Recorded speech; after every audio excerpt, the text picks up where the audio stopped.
Assalamualaikum warahmatullahi wabarakatuh. Sedang viral di media sosial, anggota Paskibraka diduga tidak diperbolehkan untuk memakai hijab bagi kaum wanita. Maka dalam hal ini banyak sekali komentar-komentar dari netizen, bahkan dari kalangan YouTuber yang banyak sekali membuat video reaksi tentang masalah ini, teman-teman. Salah satunya adalah channel YouTube Tasik Ngaji. Baiklah teman-temanku semuanya, seperti apakah video reaksi dari channel YouTube Tasik Ngaji? Langsung saja kita simak videonya. Mereka memberikan contoh bagaimana berkerudung dengan baik dan benar. Bahkan ada yang kemudian dari SD berkerudung sampai dewasanya. Tetapi pas pengukuhan kemarin di Paskibra itu, mereka dibuka hijabnya. Bahkan ada orang tua yang berdoa kepada Allah Subhanahu wa taala agar anaknya ini istiqomah memakai hijab. Tetapi ini begitu sangat zalim, ikhwah. Ketika pengukuhan kemarin dibuka hijabnya, anggota Paskibraka ini dan kemudian orang tuanya tidak tahu harus lepas hijab, ikhwah. Akan tetapi realitanya ternyata harus dilepas hijab itu, ikhwah. Kita akan saksikan bagaimana kekecewaan dari orang tua melihat anaknya yang kemudian dilepas hijabnya karena aturan Paskibraka harus melepas hijab. Kita akan simak ke videonya, silakan ya, ikhwah.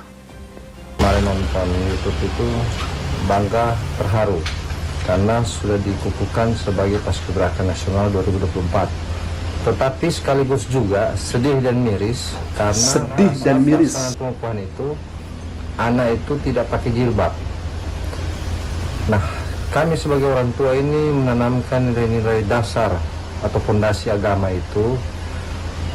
Anak ini dari SD sudah pakai jilbab. Sampai pada saat mengikuti seleksi ini. Yang kami herankan, kenapa hanya karena persoalan pengukuhan kemarin jilbab itu dilepas. Yang seharusnya kan, marilah kita sama-sama menghargai nilai-nilai Pancasila, terutama khususnya di sila pertama, sila ketuhanan yang Maha Esa. Di situ kan kita warga negara Indonesia itu dibebaskan untuk memeluk agama dan kepercayaannya sesuai dengan syariatnya masing-masing. Nah, dasar itulah kenapa kami orang tua agak terpukul dengan kejadian kemarin itu, karena dari progres beberapa provinsi yang mengirimkan juga paskibrakanya ke pusat, itu ternyata semua lepas jilbab. Ada apa ini? Yang kami pengen tahu, oknum siapa yang menjadi pencetus sampai jilbab tidak digunakan pada saat pengukuhan. Nah, itulah sakralnya paskibraka itu pada saat pengukuhan itu. Itu mencerminkan kepribadian kita. Nah, kalau lepas jilbab berarti sudah menganggap bahwa ini main-main. Pada saat sudah dibersih tadi pagi, itu dikenakan kembali. Nah, terus penghargaan kepada kami yang orang tua ini sudah mengajarkan anak-anak nilai fondasi agama itu, kami mau bikin bagaimana? Sementara kami juga tidak bisa menghubungi anak-anak kami, karena memang pada saat memasuki pelatihan itu orang tua ini sedih dan menangis, ikhwah. Katanya, mana penghargaan bagi kami yang mendidiknya dari sejak kecil, menanamkan dasar agama dari sejak kecil, dari SD, SMP, kemudian ke tingkat selanjutnya. Mereka anak-anaknya dididik agar mentaati agamanya, salah satunya memakai hijab. Tetapi tidak ada penghargaan bagi orang tuanya di sini untuk mempersilahkan melaksanakan tuntunan agamanya, dalam hal ini memakai hijab, ikhwah.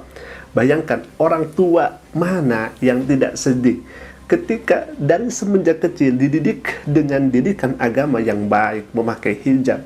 Atas kemudian pas dewasanya itu dilepas hijabnya, bahkan itu bukan dari keinginan pribadinya, tetapi orang lain yang bukan orang tuanya, yang bukan kerabatnya, yang bukan saudaranya. Makanya beliau katakan tadi, mana penghargaan bagi kami yang mendidik anak dari sejak kecil itu, didikan agama. Nah, ini alhamdulillah yang pertama. Yang kedua, orang tua ini selalu berdoa kepada Allah agar anak ini istiqomah di dalam mengenakan hijab.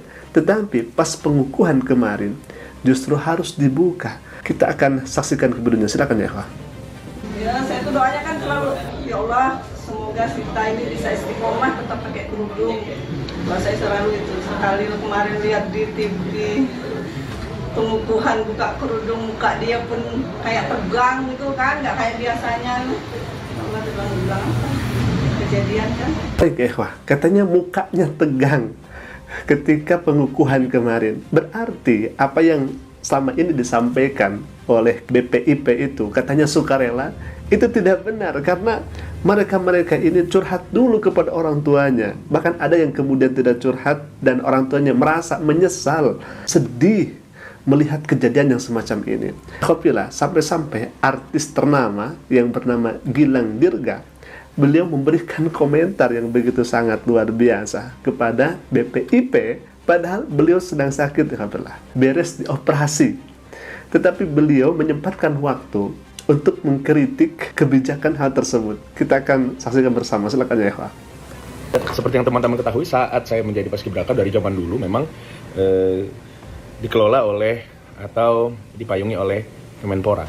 Namun memang dalam beberapa tahun terakhir ini BPIP yang mengambil alih. Dari Kemenpora sendiri pastinya udah nggak ada masalah, karena ya mungkin mereka menganggap bahwa ada beberapa ideologi yang sama juga. Tapi yang bikin heran adalah BPIP ini kan berarti badan yang betul-betul concern terhadap sesuatu yang sifatnya Pancasila atau keberagaman. Mungkin Pak Yudian lupa bahwa di sila pertama itu adalah ketuhanan yang Maha Esa. Mungkin Pak Yudian lupa bahwa yang Pak Yudian lakukan ini adalah untuk menyeragamkan. Tapi gini.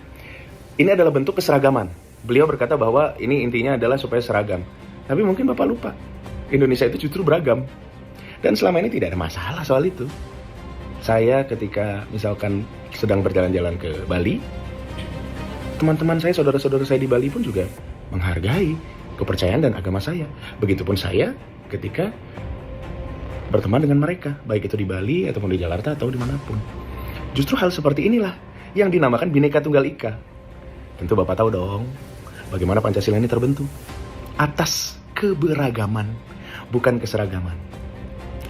Saya sempat baca sedikit, Pak Yudian Wahyudi ini juga dulu sempat menjadi rektor UIN di Yogyakarta dan sempat mengeluarkan peraturan untuk melarang mahasiswi memakai cadar dengan alasan takutnya nanti kalau masuk ke kampus nitip tanda tangan, nitip absen. Pak, Bapak tentunya tahu kadang-kadang mahasiswa itu atau mahasiswi yang memang niatnya mau nitip itu pasti akan selalu menemukan cara. Bukan satu-satunya yang bercadar, Pak.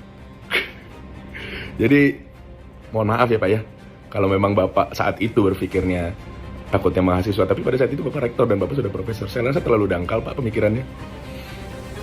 Saya pernah menjadi mahasiswa dan saya selalu menemukan cara jika saya mau, atau teman saya selalu menemukan cara jika teman saya mau melakukan perbuatan sekedar nitip absen. Ada aja caranya Pak. Baik, ada yang kemudian mengatakan kalau seperti ini diturunkan saja kepala BPIP. Nah, kalau misalkan itu terbaik, ya kenapa tidak begitu ya. Tetapi sekali lagi, semoga hal ini bisa menjadi kritik ke depannya agar tidak terulang kembali. Sobat Ngaji, baru saja kita sudah menyaksikan video reaksi dari channel YouTube Tasik Ngaji. Semoga saja video ini bisa bermanfaat untuk kita semuanya. Amin ya rabbal alamin. Wassalamualaikum warahmatullahi wabarakatuh.